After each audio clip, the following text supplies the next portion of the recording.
If there's money going out or something, anything in that nature, I never, ever trust the carrier, man. I take it down to the post office, put it in the box, and at least increase my odds somewhat. Well, we try to doing everything online. You know, let them take out the truck payment and all that stuff. And we pay a lot of stuff online, just so we don't have to deal with the mail service. Where? None of them know. They don't even know what states are where in the United States of America. They don't have a clue. And he sent me that tube yesterday. UPS that got here today. He went to the post office. He was like, Jesus, they wanted $17 to change to send that. So I went to the UPS store and they sent it for $12.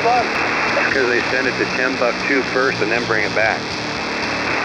And then they lost it for a while. Now they say it's going to be here Friday. I won't be here Friday. But anyway, that tube went from Colorado to Indianapolis. And they bounced it around down there in Indianapolis, and who knows where it's at right now. All of a sudden, the tracking number was still there, but there wasn't any. You got me. Yeah, but, you know.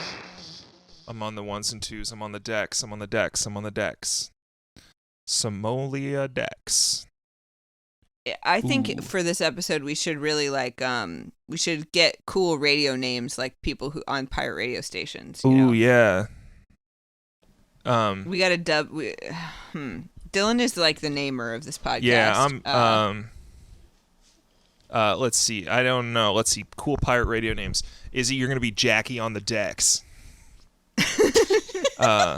Like swab in the decks, yeah, like those decks? Like pirate decks. Nice. Sarah, you're going to be Lady No-No. Ooh. I knew you'd be good at this. And I'm going to be Sleepy J. Oh, Sleepy J right. on the ones and twos. I'm Sleepy J on the ones and twos. What are the ones and twos? I don't know much about radio stuff. What is the ones and twos? It's funny because our first thing that we ever did together like this was that we had a youth radio show. We had a live broadcast radio program on a community radio station through a youth center we used to all go to. That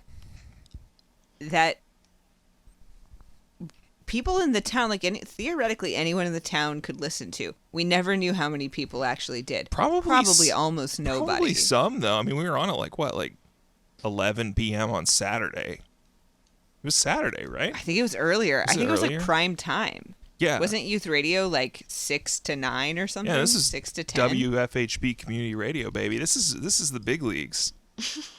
We were on the big leagues, not to brag, but we were absolutely in the big leagues. Just like fellow friend pod, Unspoken Requests is on. And Gulch. And are they on? Gulch is on WFHB now too. That's so cool. Yeah. We're just like you for real. I'd like to give a big shout out to Jared Cheek from Unspoken Requests for mailing me a Haldeman bobblehead. Who?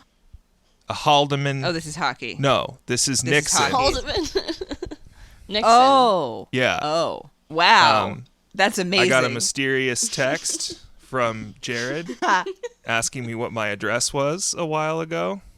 And I sent my address, and then a genuine H.R. Haldeman bobblehead from the Nixon administration, former White House chief of staff, and Watergate co-conspirator appeared. I think the package said genuine Haldeman bobblehead. I was like, wow. Why there should be a Watergate co-conspirators line of Funko Pops. There should be.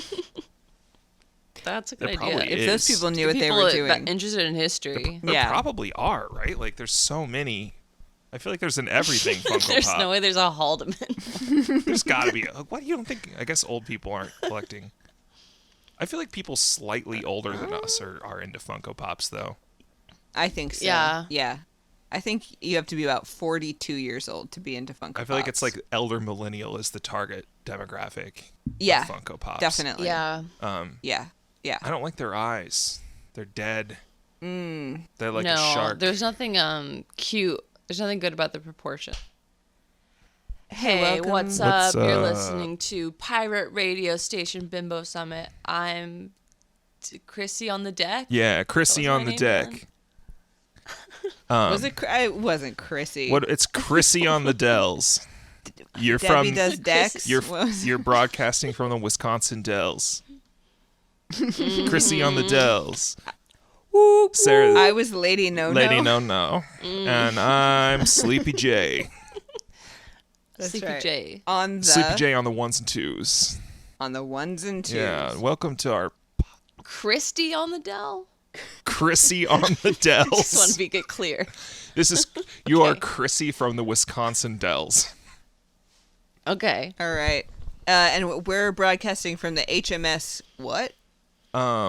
Wild Style, the HMS Wild Style. We've been off the coast of Dorset, blasting these tunes to ya all night long. It's like the Chemical Brothers or whatever. It's like deep house. It's always deep house.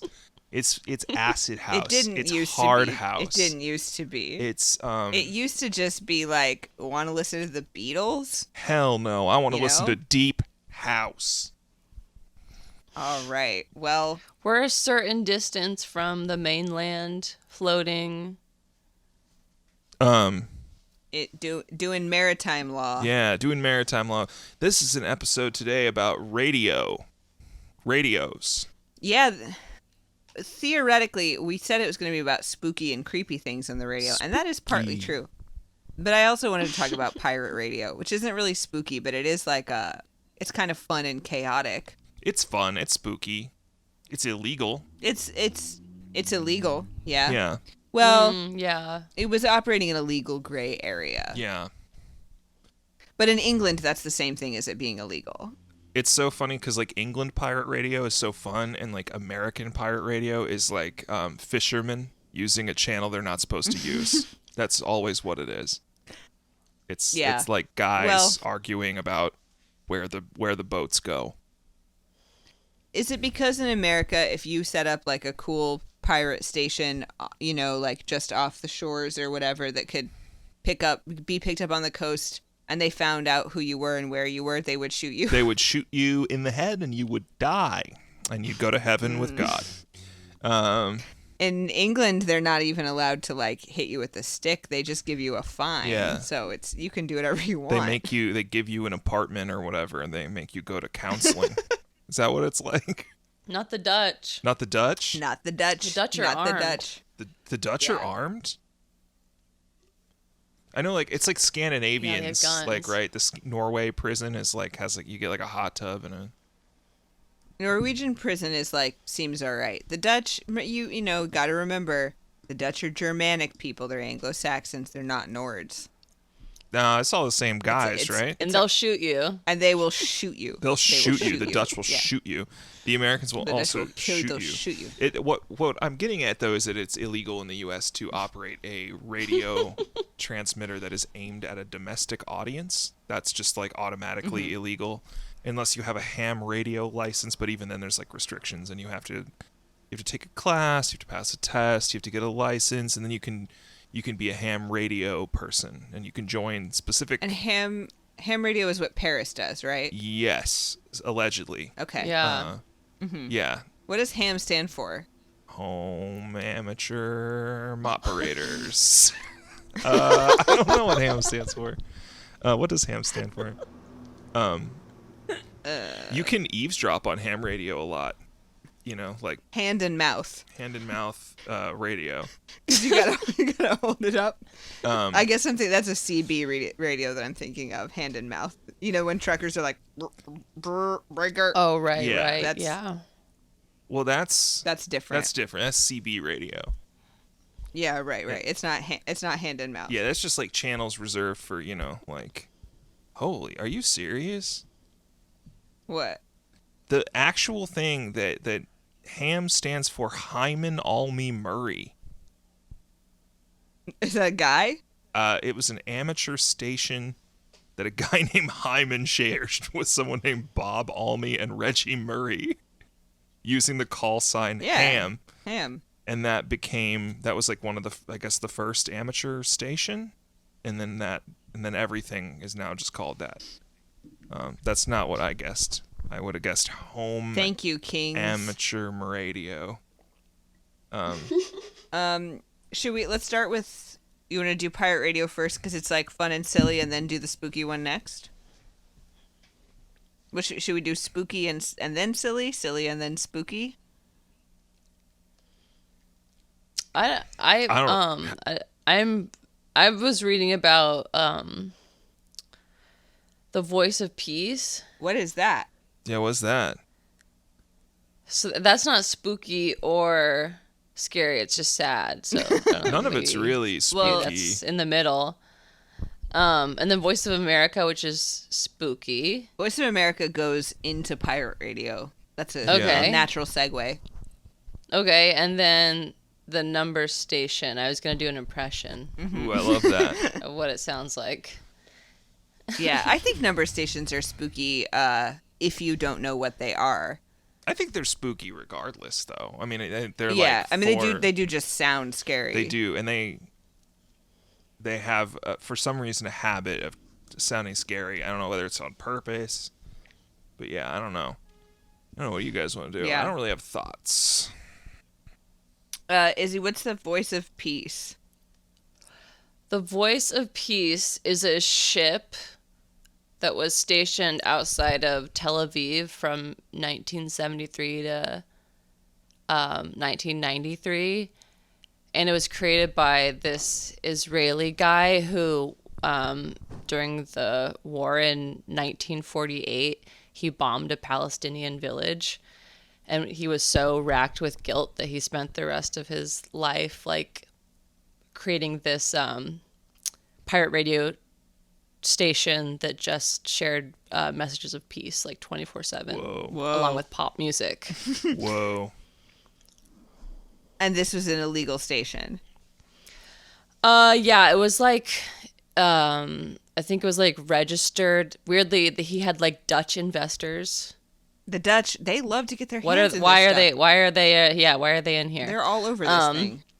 But it was registered in the U.S. and then like, I think like supported independently by different like European rich people who liked the message or something. But can I play you their like calls? You know how like radio stations have like their jingles? The October War should be the last war. No more war, no more bloodshed. Peace is the word, and the Voice of Peace is the station, 24 hours a day. So that would just like repeat like between songs. That's cool. That was like 24/7. That was a lot harder sounding than I was imagining for something called the Voice of Peace. I thought it'd be more gentle, and I liked that it wasn't. I thought it was going to be like... I know, yeah. And then like birds, you know? Cheep, cheep, cheep. Yeah, I love that their call sign's like no more bloodshed. Yeah, but They're getting straight to the point. Yeah, it sounds like he's going to be really mad at you if you do it.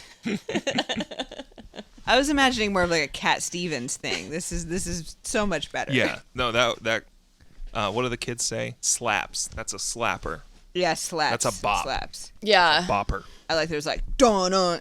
That was cool. Yeah. Kind of rocked.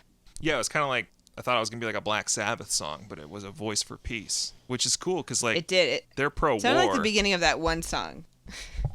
They're not pro-war. You're talking about the song War Pigs? Yeah, that's their endorsement of war. I knew I was a Hesher the first time I heard War Pigs. Like, this is the life for me, baby.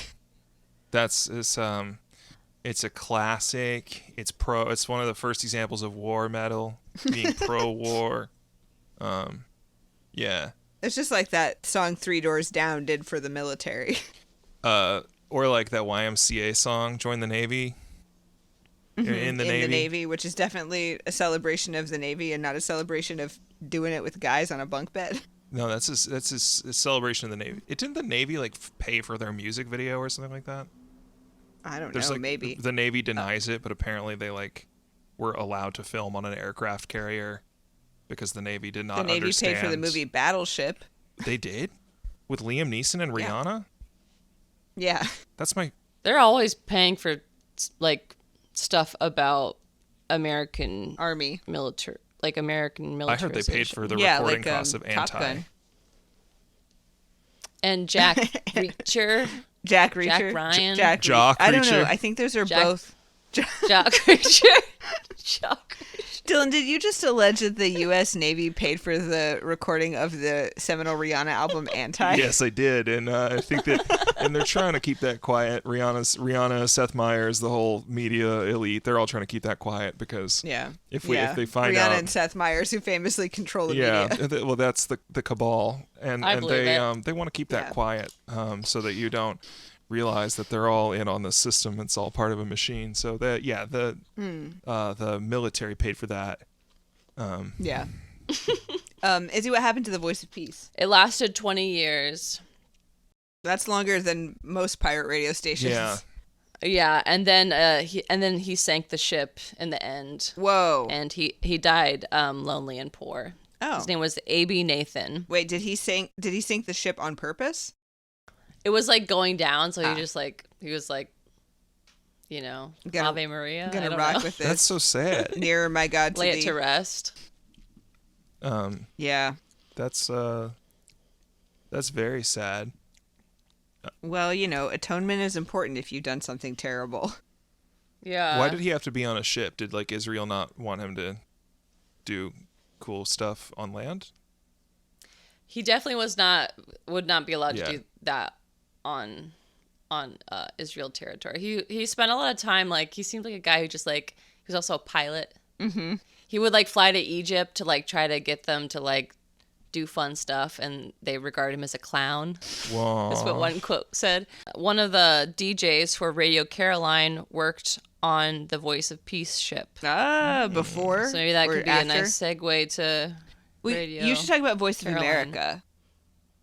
Oh, Voices of America is America-funded, like, radio propaganda project, like, in a small town in North Carolina.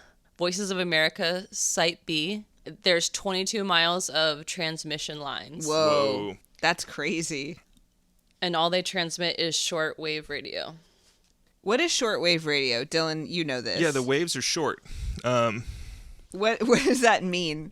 So how do you listen to shortwave radio? So you listen to shortwave radio you get a shortwave radio that picks up shortwave signals. Basically, like, and I don't really know. I assume nowadays you can just probably listen on a computer, right? Yes, yeah, you can definitely listen on a computer, but historically on an SDR. It's called a software-defined receiver.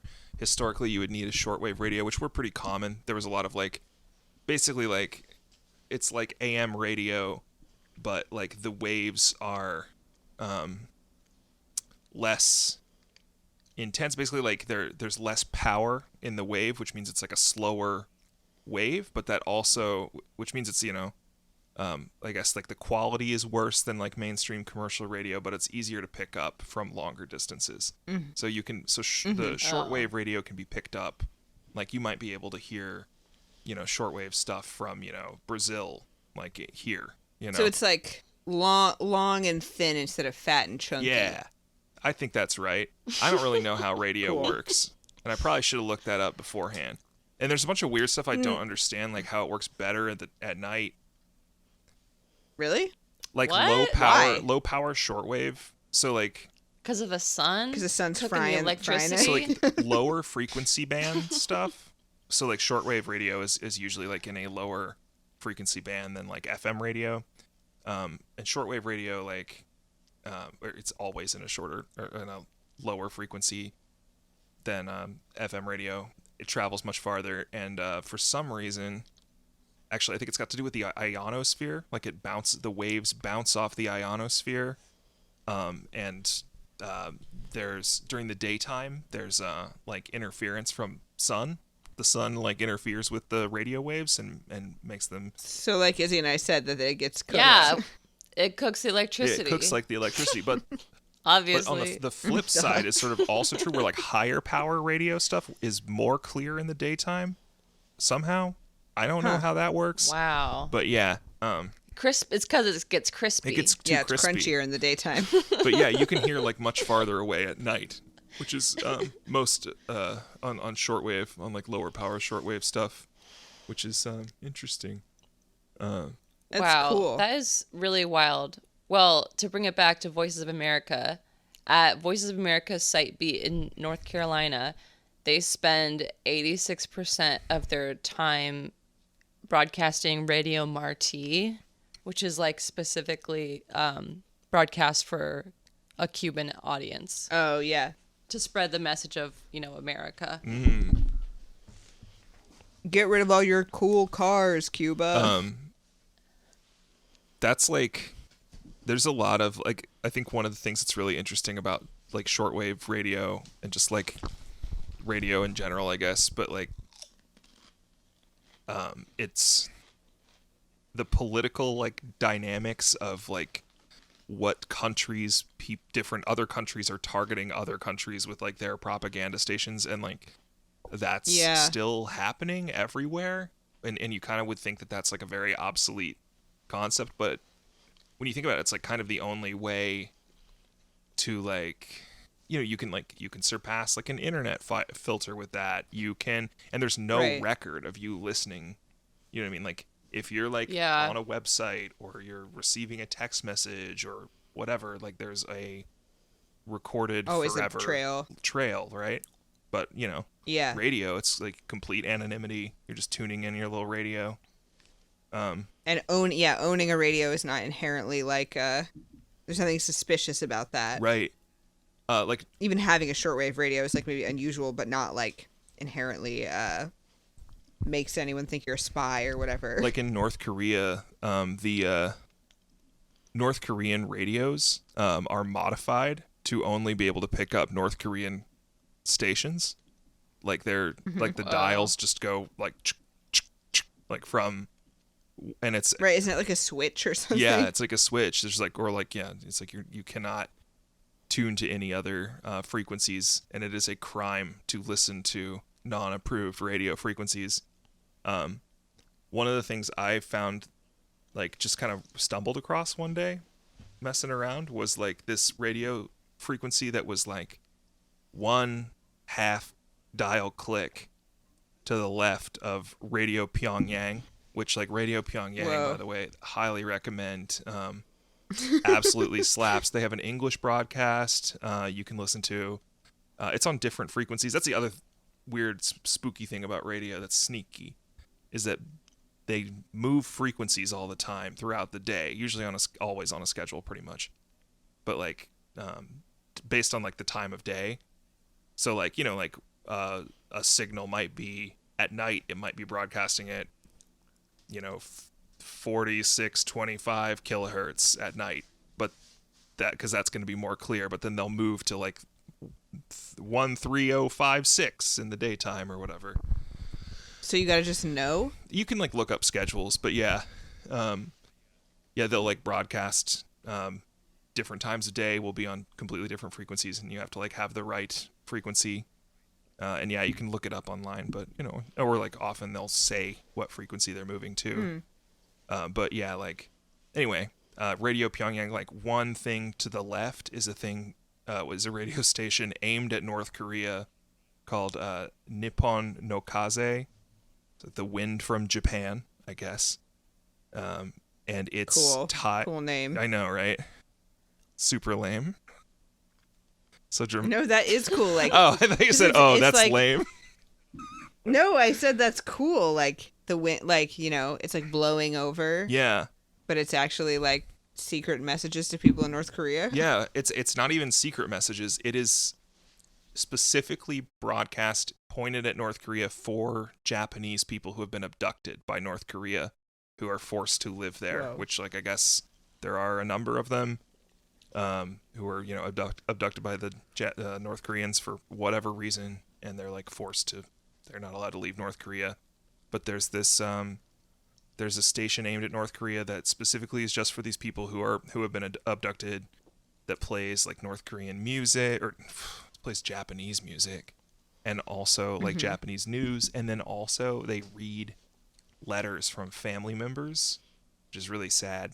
But like they'll read like letters to these people who've been abducted, you know, even like people who've been abducted like 25 years ago and stuff. Like they'll like get letters from the family and read them over the air. And I think the idea is that even on like a janked up North Korean propaganda radio, it's like a signal that is so close to the like official Korean government radio that, you know, maybe if you shake the radio, you know, bang on the side a little bit, you'll still be able to hear the frequency with like just a little bit of a tweak. Sick. Yeah. That's very cool. And I think that's the countries like trying to get one over on each other with radio in the year 2023 is like wild to me. Yeah, it has a kind of stability that like nothing else has. And, you know, as you said, being untraceable is obviously a huge plus. Yeah. If you're doing anything sneaky at all. It's like the gold standard. Yeah. Cash is king, you know? Same deal. It's wild. Voice of America segues into pirate radio very well. Because that is where pirate radio people got the idea for how to do pirate radio. Should we get into it? Let's get into it. Yeah. Okay. So this is specifically the pirate radio stuff I know about is like in England. There is all kinds of pirate radio, but the kind of like cool rock and roll one that has been extensively chronicled is mostly about how the BBC sucks. So in the early 60s, you know, popular music was like the Beatles, the Rolling Stones, the Kinks, you know, whatever. Race music, which was like the euphemism for music performed by black people that couldn't get played on anything mainstream. Yeah, people called them race records. Yeah, but wow. In England, you know, on the BBC, it was like the only radio you could listen to. BBC would not play popular music. They would only play like news and I think classical music in the evenings. So if you wanted to listen to like popular music, you want to listen to like rock bands, anything that was happening in America, even things that were happening in your own country, the only way you could do it was to tune into a pirate radio station, which was a radio station that was broadcast either from a boat or from an old World War II sea fort in international waters off the coast of England. So this idea happened. People found out about Voice of America, which at that time was being broadcast from a boat in the Mediterranean, just like broadcasting American, you know, anti-communist stuff. And they were like, we could do that. I could get a boat. There were some like, it doesn't really, so it sounds very cool, right? Like these guys who want to play rock and roll records. And it looks cool. Yeah, definitely. No, it does definitely look cool. You know they pulled chicks. They absolutely pulled. Yeah, what? There's no These way. guys What do are you rock do? stars. Come down to my, get on a dinghy. They Get on a dinghy and come to my sea fort? Absolutely. like, what are you, And a pirate? nobody knew what those guys looked like. So they just assumed that they looked good. I mean, most of them didn't. I've seen them. But, you know, you didn't know. And this was actually started by like a kind of swinging 60s like entrepreneur guy. It wasn't really like a grassroots thing, which is what you would want to believe, right? It's like cool rock and roll guys took over a sea fort and were like, let's figure out how to do this. No, it was like a guy who figured out that he could probably make money from it, unfortunately. But this guy started Radio Caroline, which is like probably the most well-known pirate radio station and the longest lasting. So 1964, the first programming on Radio Caroline was from a boat, and it was targeted at like housewives, not really young people, I think, because housewives were like, you know, at home the most, home in the daytime. Yeah. As this concept got more popular, they started hiring like cool DJs, or at least theoretically cool DJs. Again, I've seen the documentaries. They're all like snotty English guys. So those guys had like their own shows that had their own formats and played like, you know, specific genres. It became like kind of more curated and interesting. But they played a lot of like American Top 40. And then as time went on, more like rock and roll and stuff. I think like I remember reading someone reminiscing about pirate radio and how excited they were to hear like a Tom Jones record. Wild. Which was, you couldn't hear anywhere else in England. So you're unless saying you, like, bought it. We didn't really have pirate radio in America because we had regular radio where you could play Elvis and stuff. Yeah, 100%. When did it start being okay to listen to like the Beatles or whatever on the radio? Were we talking like? We'll get to that. Oh boy. Well, no, we'll get there. Not that long. The like sort of main bullet point of the history of pirate radio is like a 3-year span. So most of their hosts were like British guys. John Peel, you've probably heard of. John Peel was like an indie, very famous. Peel Sessions. Everyone's heard Peel Sessions, right? If you're in any way involved in alt of any kind. John Peel went on to be like a cool, interesting DJ. But a lot of these guys went on to be like, I don't know, like Dick Clark, Casey Kasem, like totally mainstream. Everyone in England would like know their name DJs. But at the time they were like cool young guys with the skinny suits and the bowl cuts, and like definitely they went to good colleges. You guys watched there was a little Pathé documentary, like a 4-minute documentary that showed. Oh, I love that. Yeah, it's very like, Wes Anderson. Everyone looks well turned out. They're on this like horrible looking trawler boat. They're all like, oh yes, it will be very nice to be abroad for 2 weeks, They're not like cool rock guys. They get tons of fan mail. One guy gets like bikini pictures from a girl. Mm-hmm. Yeah, they do have like an office. I was like, how do they get the mail? They had an office, and then I think the mail would get, sent to them. They would spend 2 weeks on the boat and then a week off, except they call it a fortnight. Disgusting. They did have a cool American guy, in case this is like getting too British. Please. One of their most well-known DJs was named Emperor Roscoe, who's like an extremely swagged out individual. When they made a movie about pirate radio, the like kind of based on Emperor Roscoe guy was played by Philip Seymour Hoffman.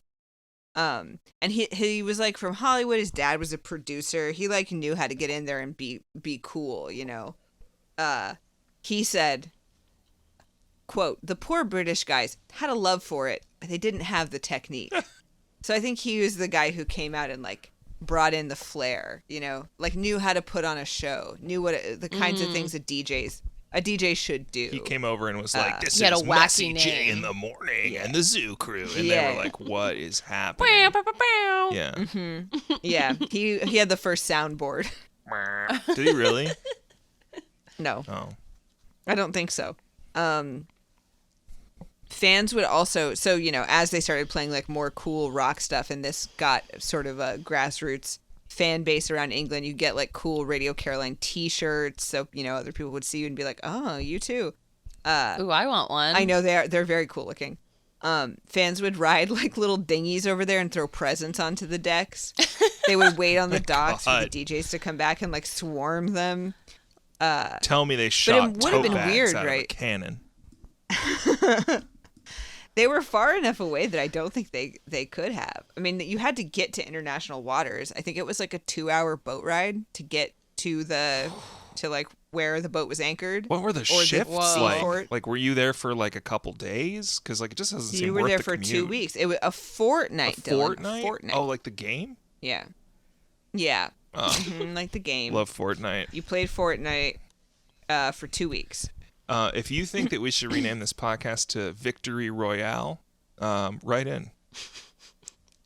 What's my name? Lady No No? Lady No No. No. Lady No, Jesse from Wisconsin, and Baby Mike the Sneak Jesse from here. Wisconsin. Baby Mike the Sneak. That's right. So as Baby Mike the Sneak. I like that. the Sneak. No comment on me changing your call sign to Jesse from Wisconsin. What was it? Casey on It the feels decks? right. I feel like I could definitely be Jesse from It Wisconsin. was Chrissy Yeah, on the yeah. Dells, and then before that it was like Chrissy on the it was Dells. something else. I don't know. We'll check back in with our names in a while. Yeah. So the pirate stations were like constantly fighting and merging. Of course, it was totally chaotic and disorganized, as you might expect from something that was just like happening in a mostly ad hoc kind of way. But it looks so cool.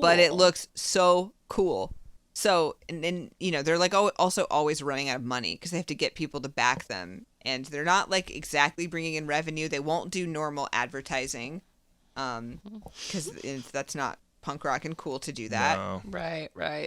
Square. So in 60... Something a Square would do. It is absolutely something a Square would do. In 1965, Radio Caroline, they were supposed to merge with this other station called Radio City, which broadcasts from the Mansell Seaforts. Maybe it's Monsell. I don't know how British people say things. Maunsell. Those things that look like AT-ATs off the coast of England. Everybody knows these things, Yeah. you know? British Seaforts. Look up British Seaforts. We've covered this somewhat. I think we maybe even talked about this specific murder I'm about to talk about. We did a Sealand on episode. What? Oh, yeah. We did a Sealand episode. Sealand did have a pirate station at one point. Sealand is also a British seafort that is now a micronation. Long live Sealand. So, yeah, I get their emails all the time. You know, Ed Sheeran was recently made a Duke of Sealand. I found out from the Sealand newsletter. I can't believe Ed Sheeran outranks me. I know. I'm sorry. Again. Next time I'll get you a better title. No, don't. It's too much pressure already being a lord? I think you're a lord of Sealand, Yeah, I'm yeah. a lord. That's just too much pressure already. And I'm not necessarily even like land holding, you know? Yeah. You're not a member of the Sealand gentry? Yeah, like Ed Sheeran has like, I mean, he's got to have counts under him, barons. I mean, it's a lot to manage. That's a lot of Of pressure. responsibility, A lot of yeah. pressure, yeah. And I wouldn't want that. Yeah. Yeah. I get a lot of email updates from Sealand that are always funny to read, like their little press releases. So yeah, England has all these like crumbling forts from World War II, like defensive forts that are still up there. They're very cool looking, real spooky. So the Mansell Seaforts had Radio City. Radio City had started as Radio Sutch. Do you guys know who Screaming Lord Sutch is? Is that the video you sent? that Screaming Jay Hawkins' dad?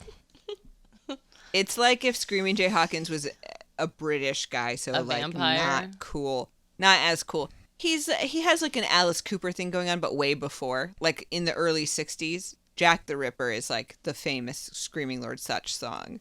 He would dress up like a spooky count and be like, "Wah, ha, ha, ha, ha," and you know, sing like garage rock Did songs. he do Night worked of the with Joe Vampire? Yeah. Meyer. Huh? You know, that What'd tonight you is say? the night of the vampire. Is that him? Yeah. He's like a spooky guy.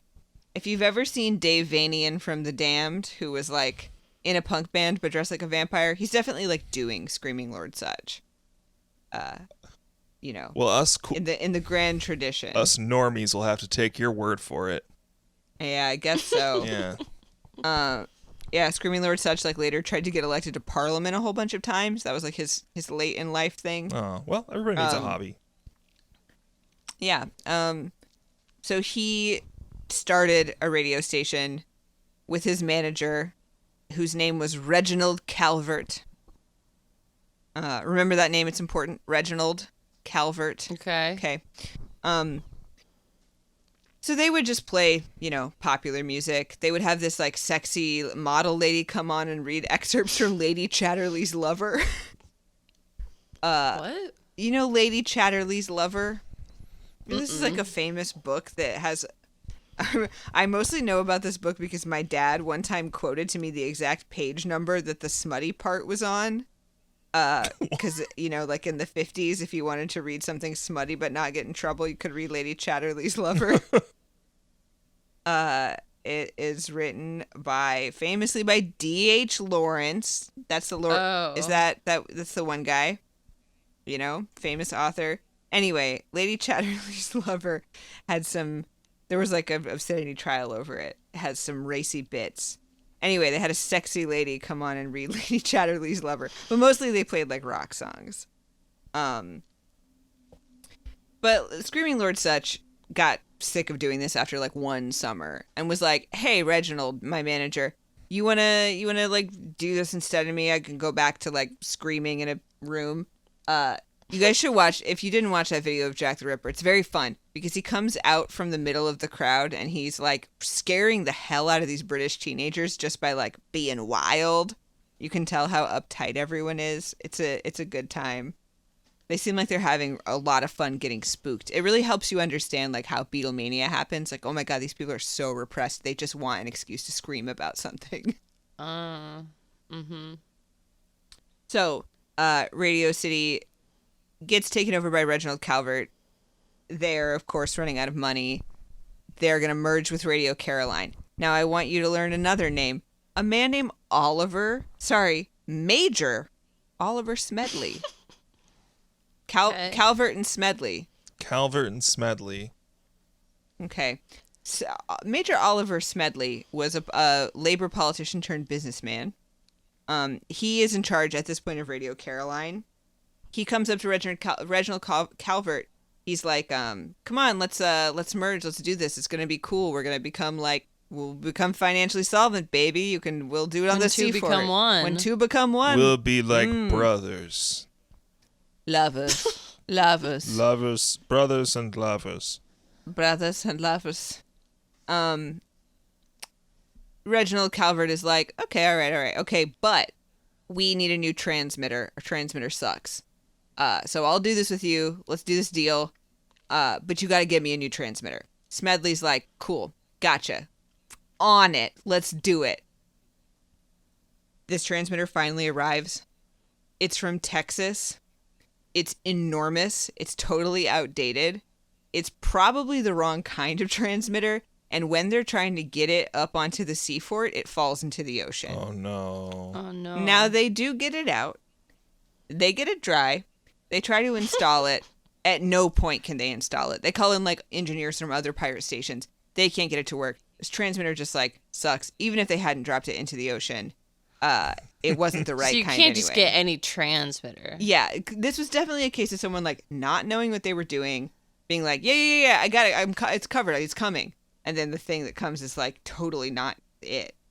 So this leads to a sort of complicated dispute between Smedley and Reginald Calvert. Reginald Calvert is like, this isn't it. I'm not going to do this deal with you because you gave me the wrong transmitter and it was broken.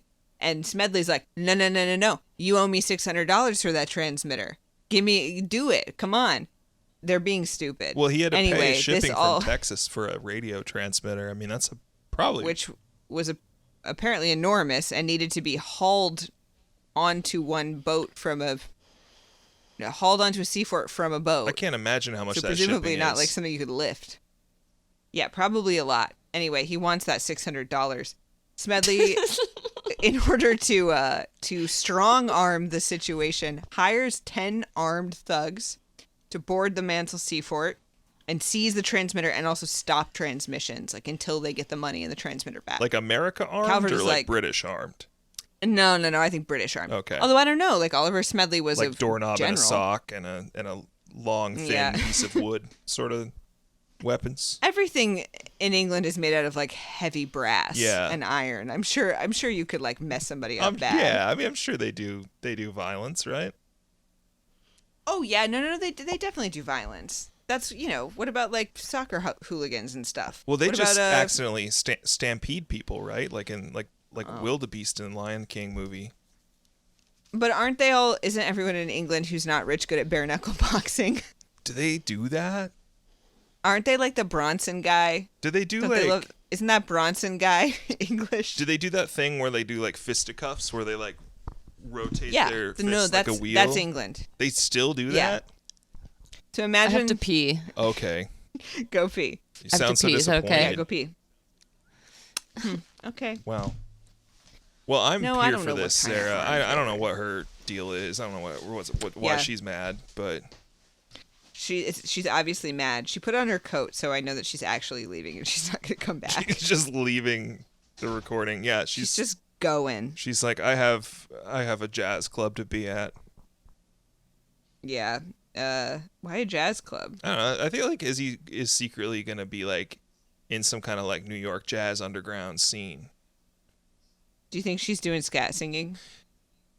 Yeah, I think she's doing scat singing, and I think that she frequents a club around the corner that's like that looks like a closed warehouse, but you have to like type in a code on a keypad, and then a door unlocks in the side of the building. And I think she goes there late at night to sing jazz standards.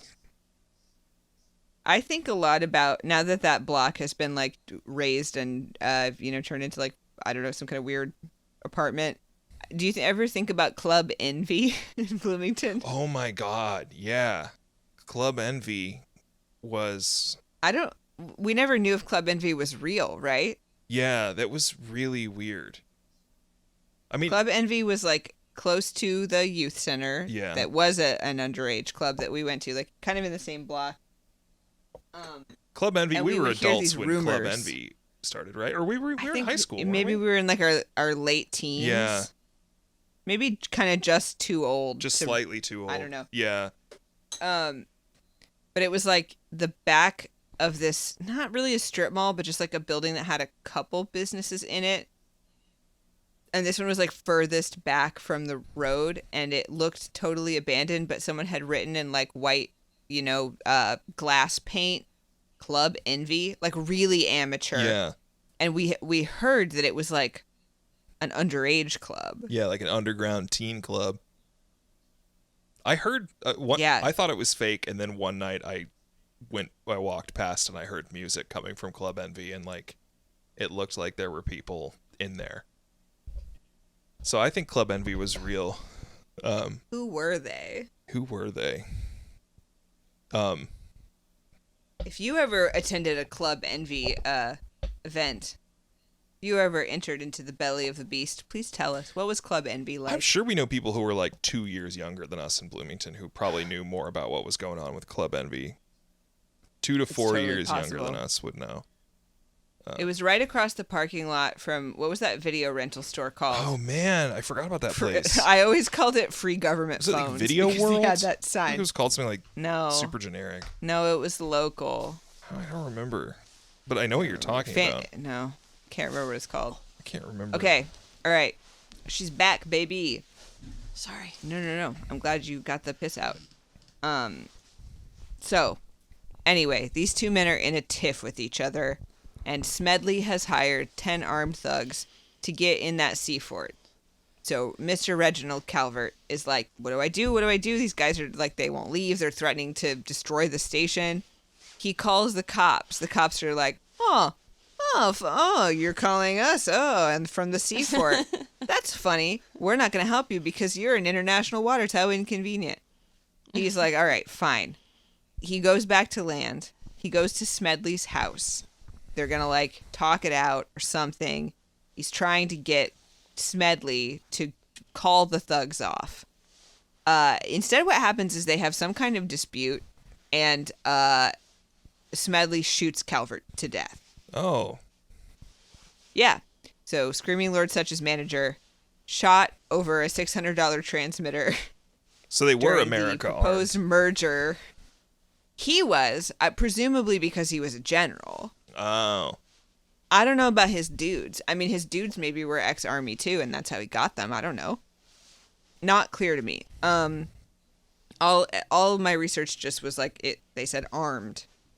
Who knows what that means? But anyway, because Calvert was in Smedley's house and he wasn't, able to tell his side of the story on account of being dead, Smedley is acquitted. Just gets out. Not charged with anything. But this whole thing, which is called the Radio City Affair, is kind of the last nail in the coffin for pirate radio, because the dumb English police, the stupid English Parliament, they have been trying, of course, like since the beginning of pirate radio, to find a way to make it illegal.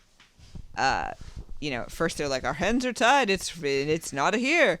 But I don't know what they do, some kind of loopholes in this old sort of business. In 1967, the stupid government of England and the Labour Party specifically, they were the ones who were like, no, enact something called the Marine Broadcasting Offences Act, which pretty much put an end to all of the pirate radio stations.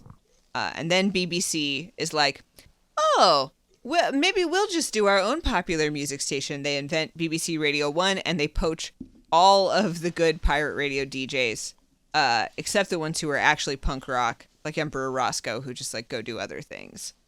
And that is basically the end of like the heyday of pirate radio. Now, Radio Caroline did continue to operate until like, I mean, it technically still exists. It's not like illegal anymore. They went and did a lot of broadcasting with the Dutch off the coast of the Netherlands for whatever reason for a while. I tuned into radio. Weren't they attacked? Huh? Weren't they attacked by the Dutch? Was Radio Caroline attacked by the Dutch? Yeah. I didn't get that far. I think so. Like the Dutch government? I wrote down Dutch pirates. Well, probably. There was definitely a lot of like piracy shenanigans. I didn't get into all of that because just covering the one thing was like enough.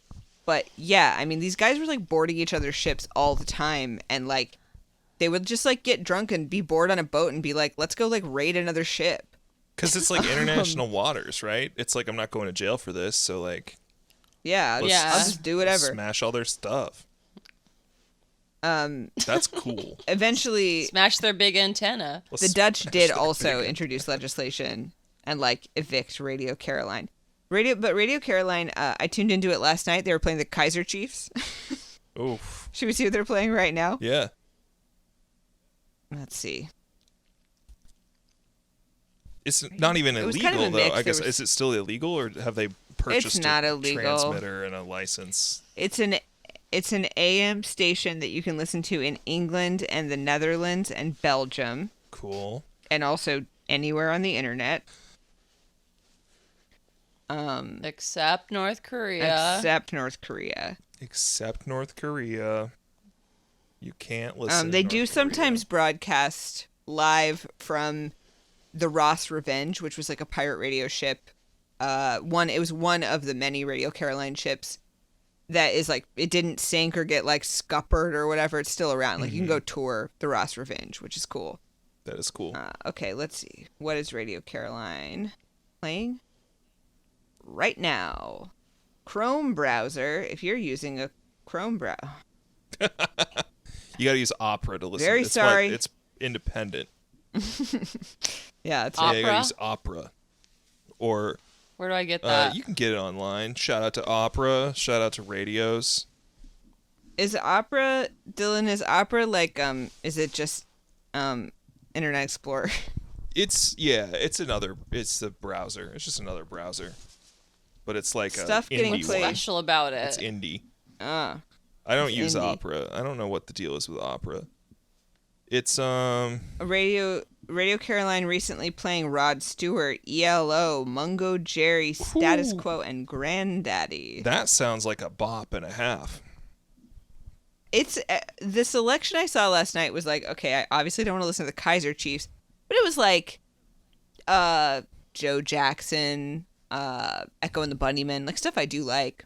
I thought this is like all right, good stuff on here. Okay. I think it's kind of a mix of like, what is that? AOR, album-oriented rock, and like sort of nostalgia classics from the 60s, 70s, and 80s. I think they do play new stuff, but it's like, carefully selected. It had better be. There's a legacy to uphold. Is it still on a boat? right. I feel like if it's not even on a boat, I'm not into it. It sometimes is on a boat, I think. They do it Okay. like for special occasions, right? Yeah. They'll go get on the boat and be like, we're live from the boat. Yeah, they do like boat That's kinda sessions cool. Yeah. for like a I'm weekend. into the The boat. boat sessions. Here's what I would do. I want to do a boat session. It sounds sick. If I were in charge of Radio Caroline, I would do like a KEXP thing, except, on the boat, make bands come play on the boat. And then I would also Yeah, release that'd be video cool. of bands doing it on the boat. Like yeah. when punk bands used to play and in they the play roller on the rink. deck. And they play on the deck, and I'm sure it would sound horrible. Yeah, it would sound bad actually. Yeah. Terrible audio quality. Wind and They the can play seagulls. Yeah, all the wind. No, you make them play down in the mess. They got to play down in the mess, With all the Low rowdy ceilings. sailors clinking their glasses and dropping Yeah, it silverware adds on the to the metal floor. atmosphere. Are you kidding? Oh yeah, baby. Just imagine like Sufjan Stevens in like a rowdy sailor mess. There's like he starts crying. There's like pewter goblets everywhere, clinking and clanking, and the sound of chairs. Sea shanties breaking out. He's trying to sing. Somebody yells exuberantly because they're happy, and he starts sobbing. Yeah, can't even. He's overstimulated. That'd be so sad. I would hate to see that. All right. I also researched a little bit about Mexican border stations. It's not very extensive, but basically, radio at one point in America was like regulated to the point that they wouldn't play country music and they wouldn't play race records. No. So enterprising people would just go to Mexico, which didn't have the same broadcasting rules, and they had these like insanely high-powered radio frequency towers in Mexico that could broadcast like all the way to Indiana, like across the United States. They were so powerful. So if do they cost $600? I don't know. Yeah. I think they were like already around, and people would just like buy a license to use them or something. You can still do that. It's very cool. You can buy time on radio stations. I found out it's pretty expensive, but I think that could be a fun thing for our Patreon goals. Yeah, we should do that. We should see It'd how be much cool. it would cost to buy an hour on a FM station. And play Izzy Sharkey Awards song. Yeah.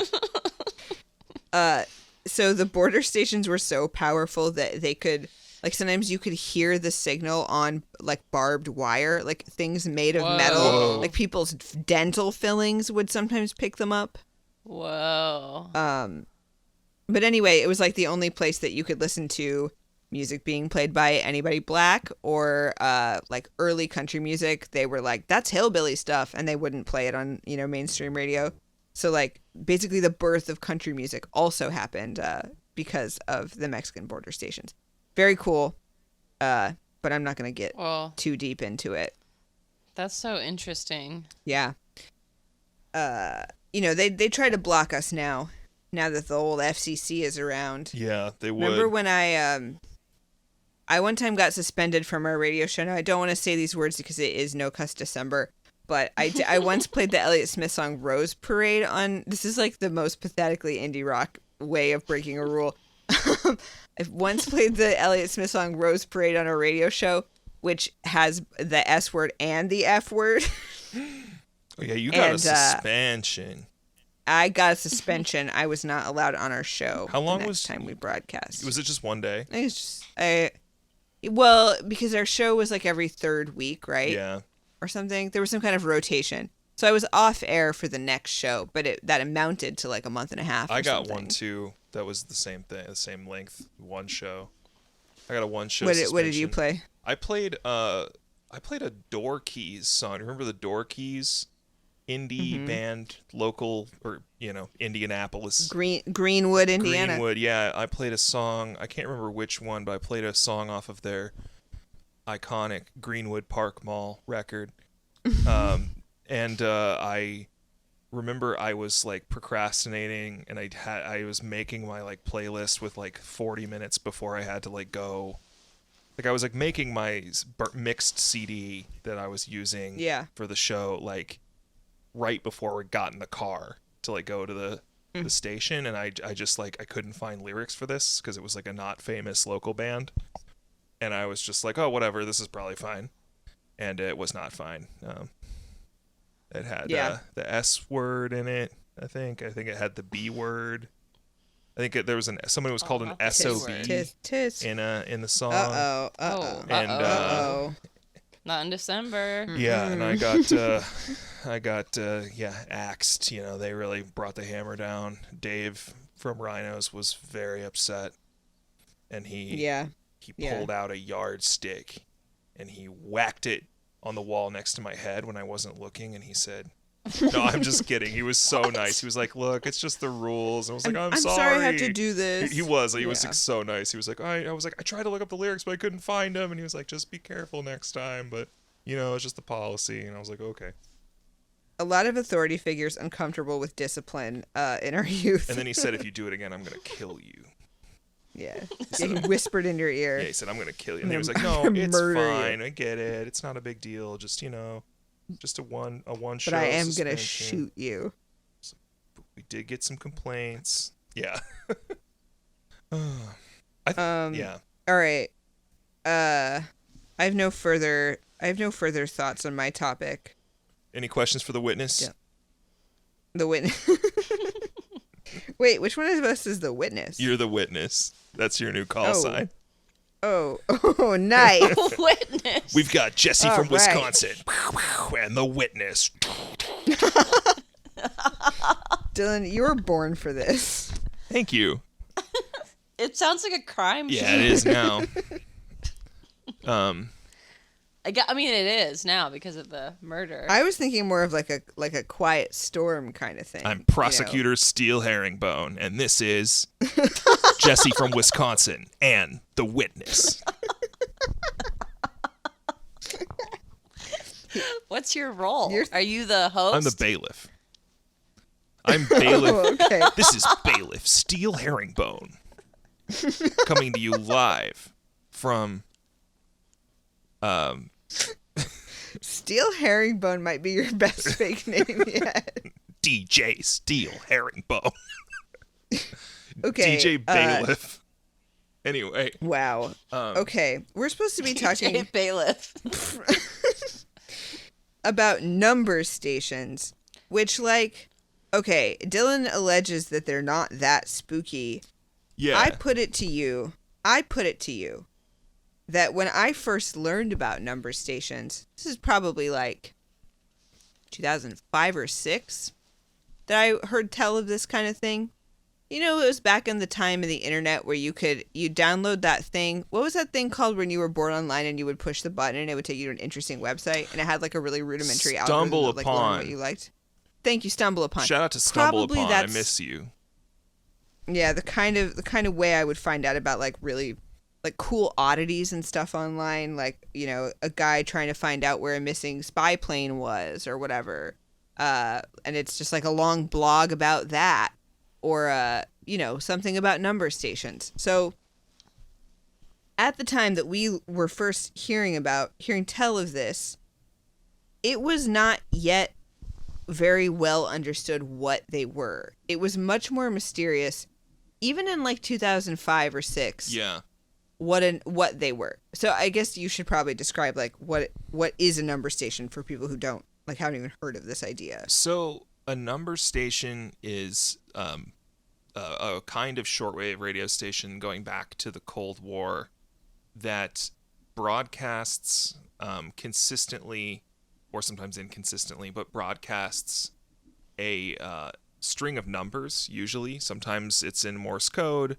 But usually there is some kind of noise, like a station identifier noise, and then, that's a distinctive noise, and then there will be, sometimes that's a song, sometimes it's a weird buzzing tone, sometimes it's beeps, then usually a voice comes on and reads a string of numbers and sometimes letters, and then repeats it, and then goes away. With interesting cadence. With weird, spooky robot cadence. And intonation. Yeah. We should play one. Yeah, I have a few ready. Oh yeah, play I have a few up. Do you want to send them to me? Well, I was gonna play them. I'm off.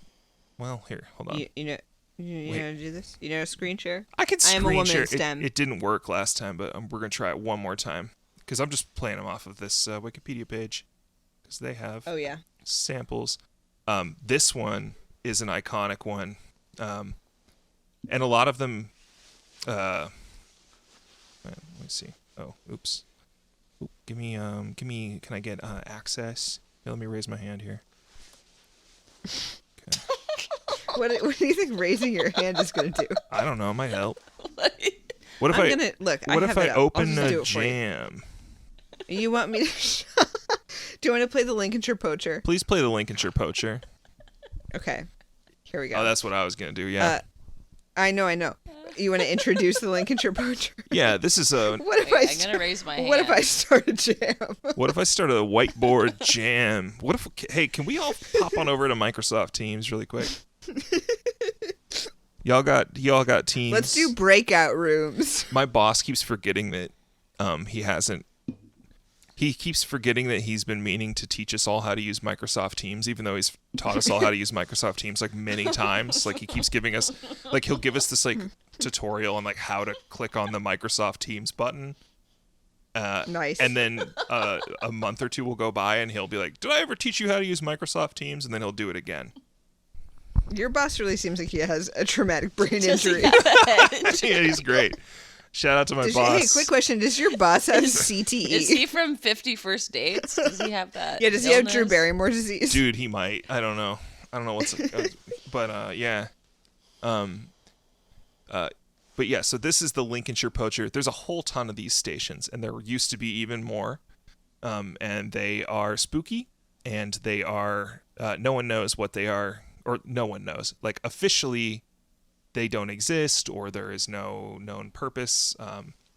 Only in like recent. If you say what are these, people will say you shouldn't even be asking about that because you're not allowed to even listen to that. Right? Yeah, like the. And also, we don't know about it. When I think this one in particular, the British station. This is probably MI6, British intelligence, but no one really knows. But some kind of British intelligence thing. It's coming from Britain, and it's British. It's being broadcast from like a British government facility because they can figure out where stations are coming from, right?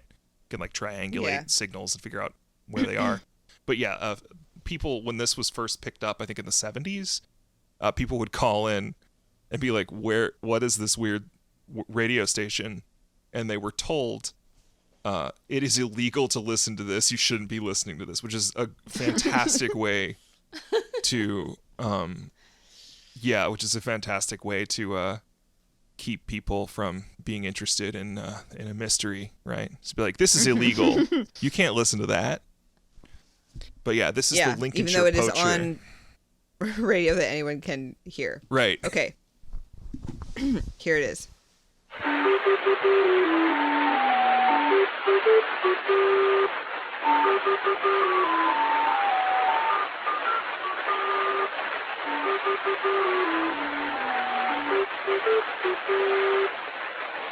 02588. 02588. Yeah. Very spooky. I hope the audio came through. It's like very fuzzy. Yeah, it is very fuzzy. But it's like, it sounds like an ice cream truck jingle, and then it's a British woman saying some numbers. Yep. It sounds like a flute. Or like a penny whistle. Pipe. Can you imagine like it's 1976 and you hear that on you're like just like fiddling around with your AM radio. You hear that and then you call the the British government and you're like, hey, what is this? And they're like, that's illegal. It's illegal for you to have heard that. Don't listen to that again. It's like, then why'd you put an ice cream truck jingle? The number of people who must have stumbled upon these. Yeah. Oh, like everyone, I'm sure. Yeah. But this station in particular. This is a classic, and it ran from sometime in the 70s to 2008 when it went off the air. This one's interesting because it was kind of like there was like a break in the case years later. So like, let me sit different. Oh my gosh, ow. Anyway, this was get it together, King. Can't. So this was, it could be heard. This could be heard all over like Western Europe and England. Definitely coming from England, and it's called that because that's the name of like the folk song that the flute is playing. Yeah, that's the name of the spooky ice cream truck music. Is the Lincolnshire Poacher? It's called Lincolnshire Poacher. Yeah, it's also apparently the name of a cheese. That sounds really spooky. Yeah, apparently it's also a cheese called that. Yum. Jesse from Wisconsin. What did you say? I said apparently it's Jesse from Jesse on those Dells. Jesse on the Dells. Yeah, they have cheese there. Is that what you're talking about? No, you were Chrissy on the Dells, and then you were Jesse from Wisconsin. Well, the Dells are in Wisconsin, Dylan. Shout out to the Wisconsin Don't Dells. Pee on my head and tell me I'm dumb. Shout out to that museum that's like upside down. What? And it's like got an alien autopsy in inside. The Dells. House on the Rock. In the Dells, yeah. There's a museum that's like upside down. What? But you don't mean House on the Rock. No. Oh my God, what is she talking about? It's got an alien autopsy inside. It's like a haunted house kind of. Did you ever go to that? Oh, yeah. That water park there I've that's never like been to that ancient place. Greece themed. No, it sounds cool. It's like there's like a Zeus water slide. That one is I had a good time there. I can recommend the Wisconsin I've Dells. been to another water park in the Dells. But the Lincolnshire Poacher, so this goes off the air in 2008. And people are like, well, you know, Cold War's over. We kept it going for a good long time. Who knows? But it ran for a very long time. And then somebody on the HF, it's called the HF Underground Forums in 2013 posted saying that they had got an email from like an anonymous guy named what was it? It was Mr. Beard, I think. But anyway, somebody writes on this shortwave number station mysteries forum, Mr. Bland. So they get an email from someone identifying himself as Mr. Bland, being like, "Oh, hey, I saw your post about the Lincolnshire Poacher, and like, you know, I can't tell you who I am, but here's the phone number that they use instead now," and just drops this phone number, and then the people from the forum call it, and it plays the Lincolnshire Poacher message, and is like, and then like reads a series of numbers, and then there's like a press 1 to speak with an operator thing, and they like press 1, and then the person's like, do not call this number again, and then they share the number on the forum, and then a bunch of other radio nerds call this number, get the Lincolnshire Poacher message, some numbers, and then it's like there was something that's like, you know, press 1 and like enter your call sign now or whatever, and then they like did the like press 0 to talk to an operator thing, and apparently and then now that phone number, the phone number stopped working. It was replaced like within a few days with a message, a pre-recorded message that said like, this phone number is not operational, please refer to backup channels. And then the original like group of people who called that number all received a text message from like a untextable line that said, you know, like, do not call this number. Like, it was like they posted they were like, the phone number you called, you know, on Wednesday, this number is not for like public use. Do not call this number again. So imagine being like the government intern who has to send that text to like a bunch of radio nerds. I know. Like, how do we make this sound scary? Yeah. But not like we're threatening you, but scary. I think that's the perfect example of why, because when I was like doing research for this, it was, my first thought was always like, well, this was like a past tense thing. This doesn't still happen, right? Mm-hmm. But it totally still happens all the time. There's still all kinds of these stations from all sorts of like espionage agencies all over the world doing this still. And this type of thing is exactly why. Because, like, you know, it's like, if you put this, it does make sense. It's way more convenient and secretive to just put it as a answering message on a phone number. But, like, I don't know, internet nerds might find it and just call it over and over again. So, or, you know, if you're a spy in another country and you get caught and they look at your cell phone and you've called this mysterious British espionage number, that's not a good look, right? Yeah. But that's a good example. There's a bunch still around, and there's actually, interestingly, like right around the time of the start of the war in Ukraine, a bunch of new Russian ones popped up that nobody had ever heard before. Mm-hmm. And then the same thing happened again with the U.S. military right around the Israeli conflict, right after October 7th, like this year. There was a bunch of new American number stations in the Middle East that just kind of, and Europe that just kind of popped up. So they're still doing it. And I mean, the theory is, right, that the numbers are codes and you have, or like, because the numbers change, right? The numbers change, and they're different formats. Sometimes they'll start with a call sign of the radio station, and then they'll happen in like blocks. Like one of them I was reading about was like the station number identifier, and then a like like 3-digit number that's probably the agent the message is meant for, and then a code, a list of numbers, and usually the numbers are like a key to like decode a longer message. So like you would enter in those numbers and into your software program, or maybe you would have like a cool code book of like encrypted stuff, and those are the solutions to decrypt messages. Yeah, I kept seeing this thing about something called a one-time pad. Yeah. So it's like a single use, like one person has to have it and the other person has to have the other side of it. But it's just like some numbers, and then you can like eat it. Yeah, it's like some it's like on edible paper, some of them. But yeah, it's like it's like a way to send messages that are completely secretive, and you can broadcast like a key over radio, and then somebody basically that would only, you'd match up that key with your big sheet of random numbers and letters, or seemingly random letters and numbers, to reveal a message that only you could read, basically. And this can't, if you do it right, it can't be decrypted. Right, yeah, because you would need to have, the way it works is like the person sending the code and the person receiving the code have identical books of, crazy random looking letters and numbers, but they match. And you would need that book for the code to actually produce a message. Somerton Man stuff. Right. We should make one. That'd be so cool. I don't know how they work. Make one. But somebody does. A big cipher book. We know, like a math the person, Bimbo book of ciphers. Bimbo book of ciphers.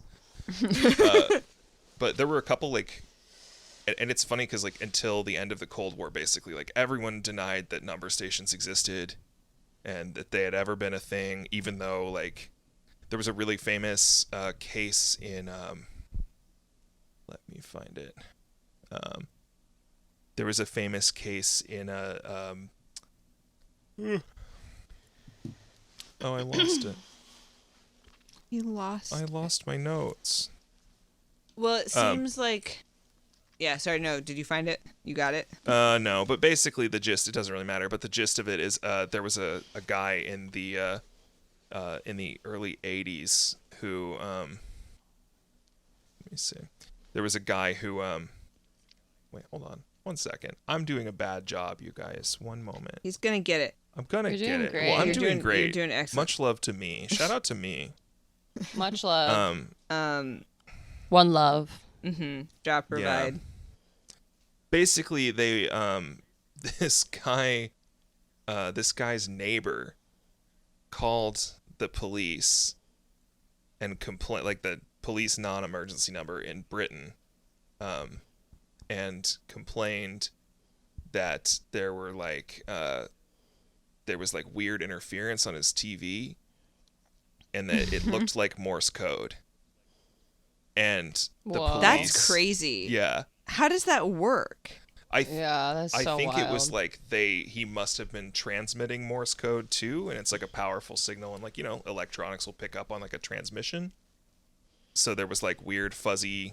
So like snow on the TV. Yeah, like snow on the TV. I don't and understand like fuzzy anything about how this works. So that to me, that's like Morse sounds code. Magic. Yeah, but basically, somebody complained about Morse code appearing on his TV, called like the police, and then they raided his next door neighbor, and they caught him in the act of like they caught him listening to a shortwave radio and transcribing Morse code messages with one of those one-time pads. There have been a bunch of cases like that, including recently. Like the Russian spy ring from 2011, they cited like, they were receiving encrypted messages from shortwave radio. Ana Montez, who's a former Department of Defense person who was spying for Cuba, was getting her instructions through shortwave radio. The Cubans, God love them, are aiming. They have a station called HM01. I should mention. So there's like. There's names. The stations have been named by this group called the Enigma Group, who are nerds who have been listening to these stations for decades and like categorizing them and like trying to figure out what their schedule is and what frequencies they're on at different times and try to speculate who's running those stations. But one of the ones that's aimed at the U.S., there aren't that many. In Europe, it's way more, and Asia, it's way more of a party, I think, of like weird, mysterious governments aiming weird signals at each other. But in the U.S., the Cubans are aiming a signal at us that reads numbers in Spanish called HMO1. That's the Enigma. Anytime you see like E105, G05, that's the Enigma group designator, which means like English Station 5 that they've logged. HM in this case means hybrid mode, so who cares? But it's like most of them are by language, but some of them are by other things. Yeah, some of them are. So like M means Morse code if it's just broadcasting Morse code. But yeah, the number stations are crazy. HMO1, we know it's Cuba because it frequently will end, and then the broadcast of Radio Havana will start on the same exact frequency about 30 seconds it's not later. very stealth. Should we listen to HMO1? Yeah, let's listen to HMO1 because you can hear HMO1 nightly in the U.S. still today. That's cool. Yeah. 5, 6, 2, 8, 4, 6, 6, 1, 4, 4, 5, 5, 8, 6, 1, 4, 2,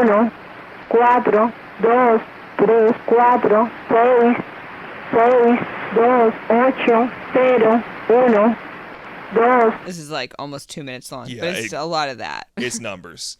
And folks, it's numbers. One current station that is like it's probably gets the most attention of any current number station is the Buzzer out of Russia. And let me find a sample of the Buzzer to send to you.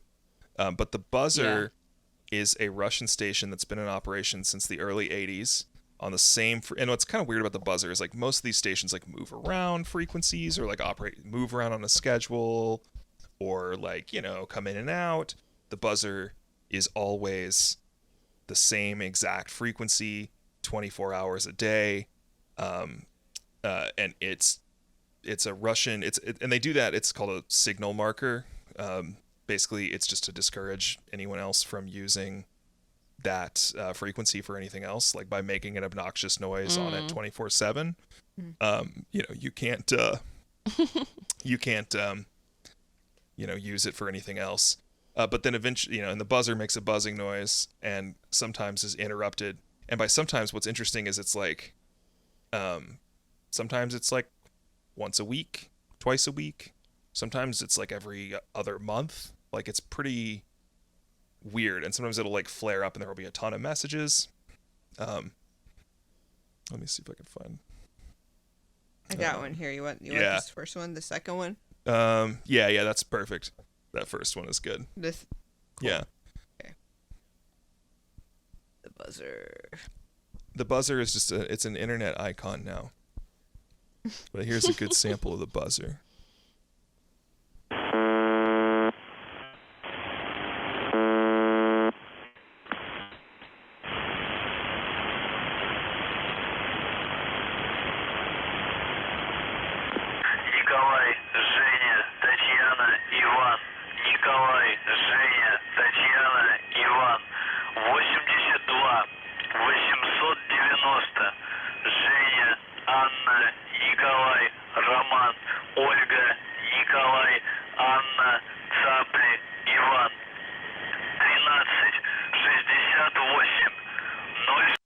Okay, so it's like a phonetic alphabet and then numbers. Yeah. The phonetic alphabet at the beginning, Nikolai, Zhenya, whatever, is the radio's call sign, and they keep changing it apparently for some reason, but for reasons we don't know. But what's interesting about the Buzzer is that it's just the most consistent. Like it's always 4625 kilohertz, 24 hours a day, and usually it's just that noise you hear at the beginning.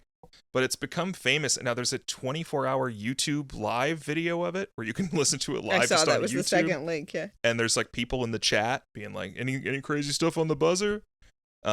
radio pirates in Europe will try to hijack it all the time. And like, now see, this to me, this rocks. Yeah, like let me find but like they'll sometimes play music over it, like you know that song, was it Metroidvania or whatever? That's what's that called? The one from Undertale, like meme music. What? Like, they'll play like video game music over the buzzer.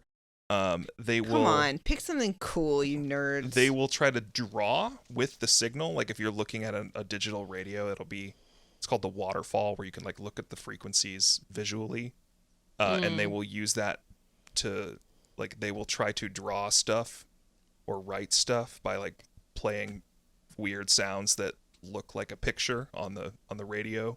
Whoa, that's thing. Cool. That's very cool. And it's just become like Is it mostly penises or? I've seen like the Among Us guy. I've seen a lot of like Pepe the Frogs be like drawn over the thing.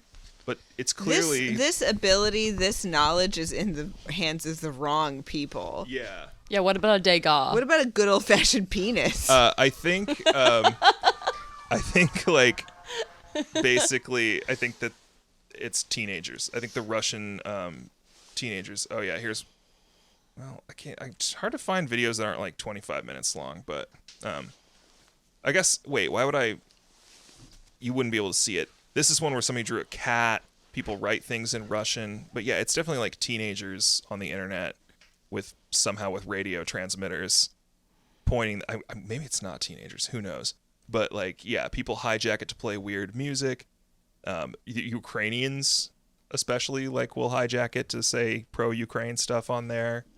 Do you think the spies who are trying to use it for like actual spy stuff get really annoyed all the time? And here's what's crazy. Yes, and we know that they do, because the buzzer, if people start fucking with it enough, shoot. I'm not really doing no cuss December, you guys. I'm not going to lie. I can tell. I did last year, but I'm not this year. But yeah,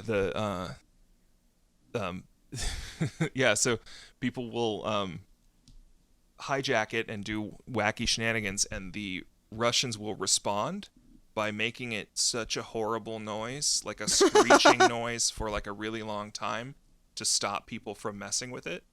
Like they'll like just blast deafening noise on that channel that makes it completely unusable for anything. And they'll do that for 20 minutes until everybody goes away, and then they'll resume the buzzing. The other weird... Man, if you were a spy, you would be so annoyed. Teenagers are like making you have to listen to the worst sound ever so that you can wait for like your important information to come in. Which like I also think is just fascinating, that like it's not just some automated thing happening somewhere. It is somebody in the Russian military or espionage, departments, whatever, is listening to this and is getting irritated that teenagers are playing like Mario music over the top of it, and is like responding by trying to like screech them off of the station so that they can transmit codes. And also, yeah, the buzzer, we know it's like Russian military, particularly because like at the beginning of the Ukraine war, it went nuts, and it was just like all day codes all the time, constant codes. And then, now it's kind of back to a code every week or two. You get a new code, but usually it's just the buzzing and teenagers messing with it. But yeah, shout out. Is the buzzer the one where you can like hear somebody walking into the room sometimes? Yes, that's the other crazy thing. You would think it's just like, it's not digital. Like HM01, the Cuban signal, we know that that's being generated by a computer with Windows XP. Because one time it glitched and crashed and had to restart, and we heard the Windows XP startup noises. I mean, come on, like they're still using cars from the 50s. Yeah, so like it makes sense, but it was like the Windows XP Windows startup noise played on the spy channel. But this that rules. But yeah, this is apparently some kind of like, people speculate it might be like a Hammond organ or like a sound wheel, just a wheel that just plays a sound at a specific interval. Cool. It definitely cool. has a microphone pointed at it, because occasionally you'll hear footsteps. A couple times, apparently, Russian guys have argued in the background or like had a conversation. Like there's one where somebody recorded like two Russian people, and like one of them is saying like, "Oh, I don't even know. Like those parts are like in the operations room. I don't even know how to deal with that. Like we are gonna have to call so and so." But yeah. Do you think those men were shot to death for doing that? Probably not. Probably not. Because they're already doing... Maybe? Well, maybe, yeah. There's also... somebody made a recording that went kind of viral in the buzzer scene of... there's one that's purportedly a woman screaming in the background, which is almost definitely just high-pitched radio noises, you know? Like, it's just like... But... It's like how people say that about that song Love Roller Coaster. It's like, that's not a lady getting killed. Come on. Yeah. Like, radios also all the time make, like, the interference like can sometimes sound like a tea kettle. It can make, like, screechy noises. Like, it's definitely not... Like, you think the Russians just have, like, an evil secret stuff, like, room that they're all doing this... Totally. Like, that they're, like, pulling people's fingernails off in the same room that they're broadcasting the buzzer. It doesn't make sense. But it also doesn't make sense that this spy station is making a buzzing noise that actually is just something physically making that noise that has a microphone pointed at it. That's pretty weird. Yeah, that is interesting. Some people think it is a dead man's hand signal, which is... what is that? That is basically a theoretical idea that it's something that basically doesn't... Ugh, why do I say basically so much? I need therapy. You're doing great. Tell me about the dead man's hand. It's a signal. You're a valley girl. It's not your fault. I can't help it. But it's people wouldn't listen to a show called Bimbo Summit if they didn't want to hear people say basically excessively. I'm going to change my name to Ben, and we're going to change the name of the show to Bimbo Summit. No, we're not going to do that. We're changing our name to Victory Royale to appeal to a younger demographic. Lady no. Is that a Fortnite Yeah, that's thing? what it says on the screen when you win in Fortnite. It says Victory Royale. Oh. Why? That doesn't make any sense. Because it's like the game is like a battle royale. It doesn't matter. Just tell me what the dead man's hand is. So the dead man's hand, the idea is that it's making that buzzing sound. And that sound is basically... The presence of that sound means everything is okay. And when the sound stops, when the signal goes offline, they drop the nukes or something like that. This was like a Cold War theory about... It's not the only station that's had this theory kind of posted about it, but there is kind of a theory that like this is like some sort of insurance for some sort of like automated system that as long as some, computer, some IBM from 1984 somewhere is listening to this buzz signal, and that, if it stops happening for a long enough period of time, that it's going to trigger some kind of like automated nuclear response, like Cold War style, like as if like, oh, everyone in Moscow, because it's coming from Moscow, and it's like, oh, everyone in Moscow is dead, the signal's gone, let's blow up DC, like a mutually assured destruction thing. It's almost definitely not, especially because it has gone offline occasionally for decent periods of time. Like it's broken multiple times, and they've had to replace whatever is buzzing. Like it's sounded weird a few times. It's it's probably not that, but that's just one of the theories about it. Number stations are cool and spooky, and you can hear them. You can hear them all over Europe. And I wanted to talk about. He did one. There's a very cool website called priom.org, PRIYOM.org, that is just like I logged onto that. Priom. But it has a schedule of number stations right now and where they are, and the ones online, if you click on station schedule, will if you click on the link, like that'll be a link, and if you click on it, it will send you to an online radio where you can listen to it live. So that's fun. So shout out. What did you I hear? listened to one. What was it like? Oh, did you? I sound like. Yeah. That sounds scary. Sometimes. Lots of noise. Sometimes it is scary. Although sometimes like just radio stuff sounds spooky, even if it's not espionage. Like there's like a really creepy lady who's like a what do you call it? She's a service for airplanes. It's called Shannon Volmat, that you'll find all over shortwave. and it's a broadcast that goes, "This is Shannon Volmet," and then it'll be like, "Newcastle, dew point, 41 Celsius," and she reads temperature and elevation statistic stuff in a spooky British robot voice. Spooky, don't like. And she's like creepy. I hate running into her. If you're like at night, like I'd rather hear the buzzer than hear, because at least I know the buzzer. I'm not alone. Like people are trying to mess with them, and they're I feel like they're like guys with their tea at work, operating that. Sitting at a Hammond organ, pressing the same key over and over and over again. That sounds more like running into a ghost. Yeah. I mean, it is for like pilots to know whether the weather in certain areas is clear or not. But all kinds of stuff sounds real spooky. And then I know we're running low on time, but I was going to also mention, when we were talking about like, pirate radio and like unauthorized signals being aimed at different continents and stuff, different countries trying to mess with each other's radio signals, jamming signals are really fun and really interesting to me, at least, where like this still happens. Like China is like jamming BBC World News and like Voice of Asia, like, which is like just Voice of America for Asia. Yeah.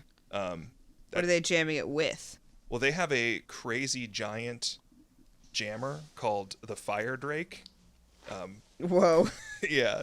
And it's like this extremely powerful radio broadcast of like the same 5 Chinese folk songs. One of them is called the Firedrake, which is why it's called the Firedrake. But basically all these American, Western, European broadcasting anti-Chinese or Chinese Communist Party stuff into China are being drowned out by a gigantic Chinese radio transmitter that plays the same 4 or 5 folk songs on a loop.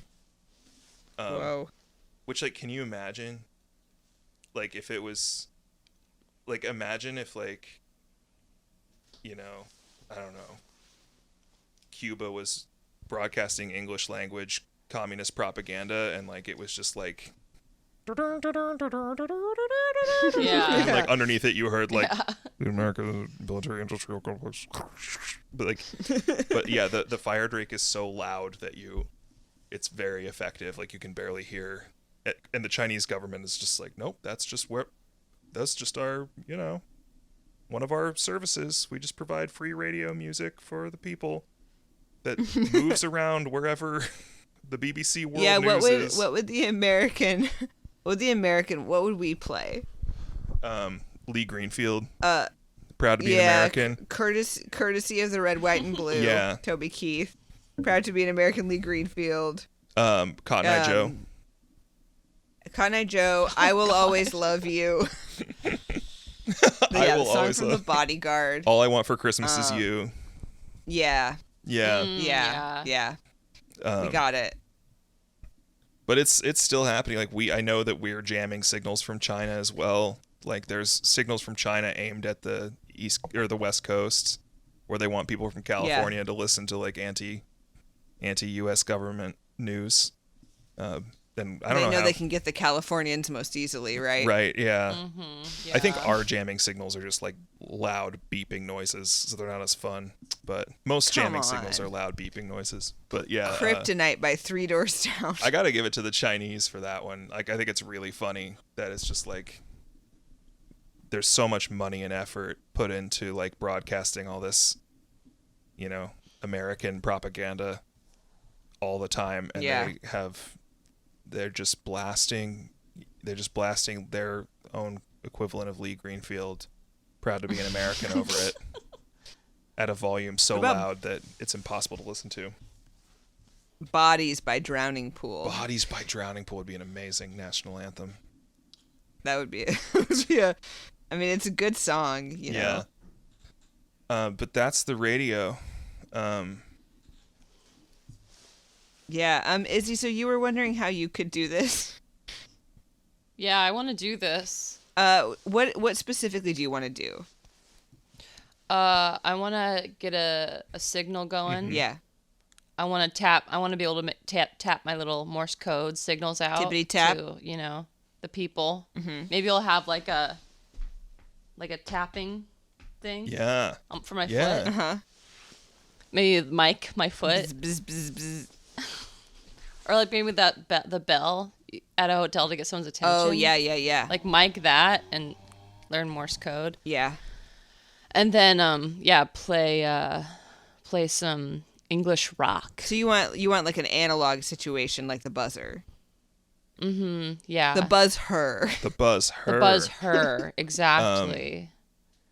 You could get a ham radio license, Izzy, and you could join a ham radio club and chat with a lot of old men. Hand and mouth.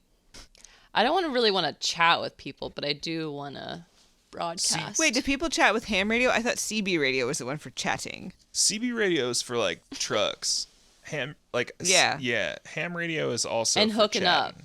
up. Sometimes it's Morse people code. People use CB radio for hooking up, like truckers. Do you guys want to listen to this recording I made of ham radio guys? Yeah. All right. How do I do this? It's not even that funny. But ham radio clubs have like meetups, and I accidentally run into them sometimes when I'm looking at the radio stuff. And you mean meetups on the on the radio? Yeah, on like a frequency. Like everyone head on over to whatever. We're gonna talk about. I don't know, capes. Let me tell you a trains. secret that I've learned. What those ham radio guys are talking about is unfortunately radios. What?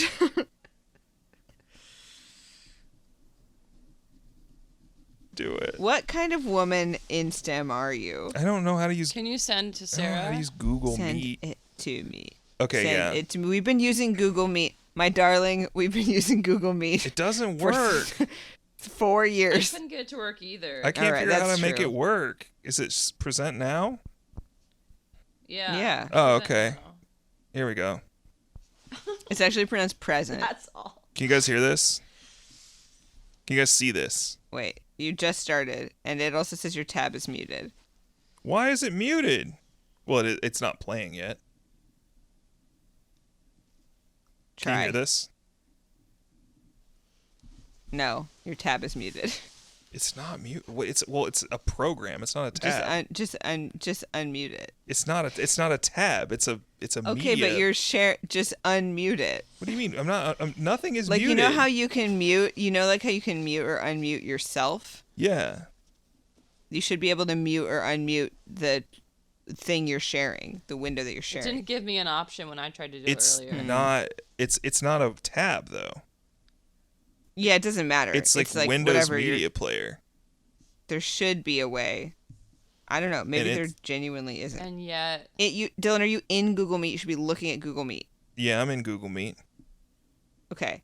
and it And does you say see it's. like the thing you're presenting. It says you can't unmute someone else's presentation. That's what it's telling me, but I thought it wouldn't tell you No, that. that's what it's telling me. All right, never mind. Doesn't matter. It's fine. Oh wait. What? It's like I'm filing an abuse report on myself. What? Sorry. Anyway, I He recorded. opened a jam board. crisis. I recorded a. Wait. Whoa. 2 Izzy's just appeared. Anyway, that was really weird. I disappeared for a while, and then there were 2 Izzy's for a second. I recorded some guys talking about how they they don't trust the U.S. Postal Service because it was cracking me up. But that's pretty much what ham radio is. But that's how you should start. I mean, right? If you want to do it responsibly, it is illegal to broadcast music aimed at the United States. So you cannot broadcast.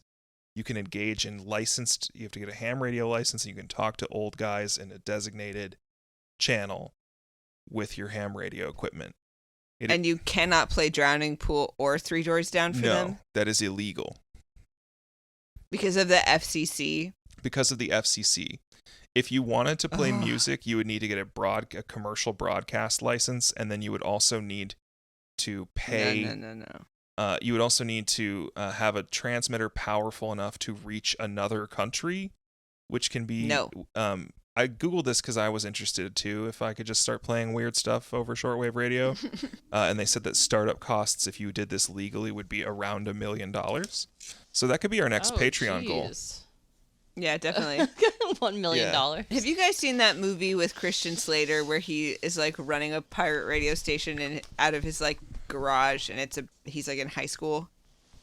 Who? I can't even remember what it's called. Christian Slater? Yeah. Oh no. Yeah, I've seen it. Pump Up the I don't remember Volume. being very... I don't think it's Oh, very yeah, good. yeah. That's a movie that Yeah, it's not very good, unfortunately. they should remake it with Zendaya. They should. Remake Oh my it God. with Timothy Chalamet and Zendaya. Gender flipped Zendaya. Zendaya is Gender flip Zendaya. Zendaya is Christian Slater in Pump Up the Volume. Dylan, what should the Pump Up the Volume Gender Flip Zendaya remake be called? He's frozen. No, it's actually frozen. I thought he was just thinking. Oh no, he went too hard Dylan? trying to find the ham radio stuff and it froze his computer. Well, It is absolutely time for us to leave anyway. If you have nobody's nerfed. If you have an idea for the name of the Pump Up the Volume Dylan is still frozen. Gender Flip remake starring Zendaya. Pump up the jam, Zendaya, gender flip. Dylan wants to join our call. Picture it. What about Lincolnshire Poacher? Lincolnshire. What about Lincolnshire Poacher? Poach her. Poach her. It's gender flipped. Dylan, come back. Zendaya is Dylan, Christian what do you think Slater. about gender flip Zendaya? Timothy Chalamet is Samantha Mathis. Pump Up the Volume but with girls. It's not for girls. It's for everyone. How dare you say it's for girls? Could a girl have a radio show? I mean, we did. You tell me. Could Zendaya? Can a Are you girl saying have a radio Zendaya wouldn't know how to use a CB radio? You're saying women can't be on the radio?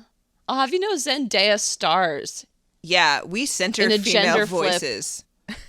in a gender flip version of Pump Up the Jam. Pump Up the Volume. The volume? What is it called? It's called Pump Up the Volume. Starring Zendaya as Christian Slater. Yes, Dylan? Did your whole computer crash? What is it? Yeah, of course. He's back. Just in time for us to Okay, sign I'm off. back. Sorry. You're back. You're good. I've created an editing challenge. Hey, We'll just tell the listener. tis what it is. We're starting back Luckily, up. I'm an editing genius. That's true. She's a whiz. She's an editing Whiz. We'll just inform the listener that Dylan disappeared because he was shut down by the FCC. Yeah, the FCC shut me down. They heard that he was trying to come up with a name for the Zendaya Pump Up the Volume gender flip remake, and they shut him down.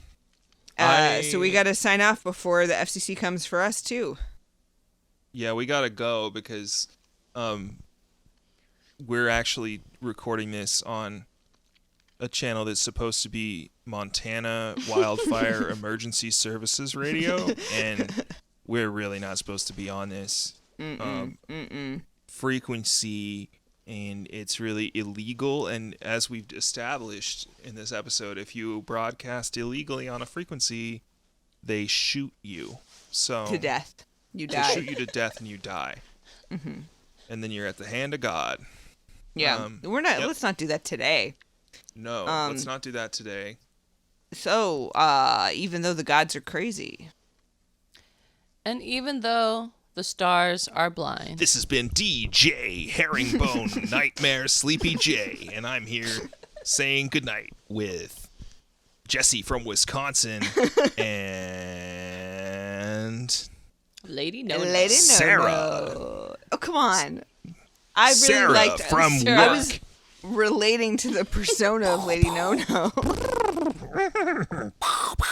Sarah from work. See you next time. All right. See you next Bye. week. Next. Okay. See you next Okay.